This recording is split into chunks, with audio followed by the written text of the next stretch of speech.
go to MLB and a developing story in baseball. Guardians closer Emmanuel Clase was placed on paid leave as part of an MLB sports betting investigation. The three-time All-Star joins teammate Luis Ortiz, who was also put on leave earlier this month due to an investigation. And we bring in now our MLB insider, Jeff Passan, for more. And Jeff, you highlighted with me just last week that Clase would be a prime target on the trade market. What's the latest that you can tell us about this investigation? Well, he's been placed on non-disciplinary paid leave, Elle, until August 31st. And Major League Baseball still looking into the situation to try and figure out exactly what Emmanuel Clase did and just how involved it is with Luis Ortiz as well. The fact, though, that he is on leave at this point is alarming and concerning to the Cleveland Guardians and to Clase as well, and frankly, to all of Major League Baseball. We've seen a number of gambling cases that have come up, and the fact that right now it involves a three-time All-Star, a two-time American League best reliever, and that two players from the same team are both part of this investigation. The Guardians said that they expect only these two to be involved, and yet still it is problematic for the organization and all of baseball as a whole. Absolutely, but you mentioned alarming and concerning. You've got another story as well that is everywhere, and it involves Bryce Harper and Commissioner Rob Manfred. What's going on? Well, there was a meeting last week. Okay. And during this meeting where Rob Manfred has been going around and meeting with teams, every year for 3 years now and talking with them about all sorts of different things, including this year, collective bargaining issues. And Bryce Harper, in the middle of this meeting, was not happy at the implication. Now, Rob Manfred never used the word salary cap, but at the implication that Major League Baseball owners could push for one. And Bryce Harper went to the middle of the room where Rob Manfred was standing, went nose to nose with him and said, if you are going to talk about that, you can get the bleep out of our clubhouse. Manfred clapped back at Harper. Eventually, at the end of the meeting, they shook hands. And yet, this is a sign that going forward, there could be more labor discord in baseball. Now, the collective bargaining agreement doesn't expire until December 1st, 2026, but this is just the first warning shot in a story that's going to be continuing on for the rest of this season and certainly into next year. It just feels so out of character for Bryce Harper because he's never been accused of being intense.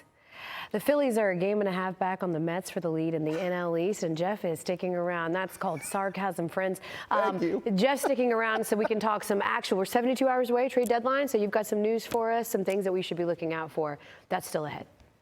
Where the trade deadline is Thursday, and it's not clear who's selling and who's buying. Right now, there's 19 teams within 4 games of a playoff spot. One of them, the Royals, appear to be sellers, but they just re-signed starter Seth Lugo, taking a coveted prize right off the market. Jeff Passan's our coveted prize, but he's been off the market. Hi, Miss Passan. And we just mentioned it, 72 hours out. What can we expect over the course of the next 3 days? I'm not going to say chaos because there still aren't any really big names, Elle, that we know are going to get traded. But what we do know is that Eugenio Suarez is very likely to be moved before the trade deadline, and he is the prize right now. The Chicago Cubs are in on him. The Seattle Mariners are in on him.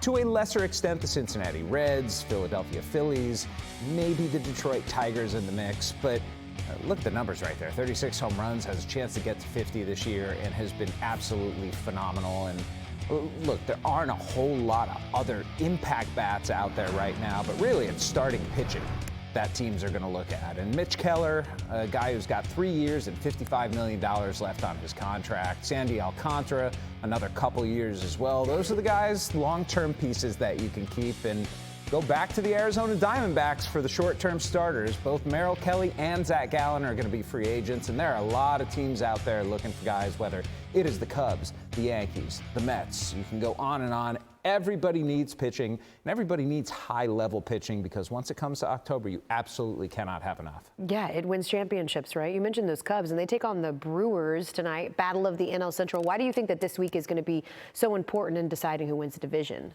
Because these are two good teams. and it's exciting to have a race in Major League Baseball where there frankly aren't a whole lot. And what the Brewers have done this year with Jacob Misiorowski and with Freddie Peralta, and with a lineup that doesn't have a whole lot of star power in it, but is just really solid from top to bottom, and seeing the emergence of the Cubbies on the north side, Pete Crow-Armstrong, Matthew Boyd's been fantastic, Kyle Tucker as well. These are two good baseball teams, Elle. And what it could come down to ultimately is who makes the best deal at the deadline. And the Milwaukee Brewers just traded for Danny Jansen, bulking up their catching behind William Contreras. A2 Cubs? Yeah, and you as well. I just realized you were speaking Spanish to me. I'm so sorry. That wasn't Spanish. Both the Cubs and Brewers tied for the NL Central lead right now. By the way, trade deadline, do you do like calisthenics for your finger? Like, I know you're working that phone a lot. Do you have like a stretch that you do? I've got it right here at all times. It was sitting in his lap. It was. This is sad. I had it in the shower earlier today. Not great. We love that Not for you. Not a great time of year, but you know what? Duty calls. Yeah, and this guy is going to be standing by. We keep him in a closet, so over the next 3 days, if anything happens, Jeff Passan is going to bring you the latest. Thanks, Hefe. That's why I need makeup.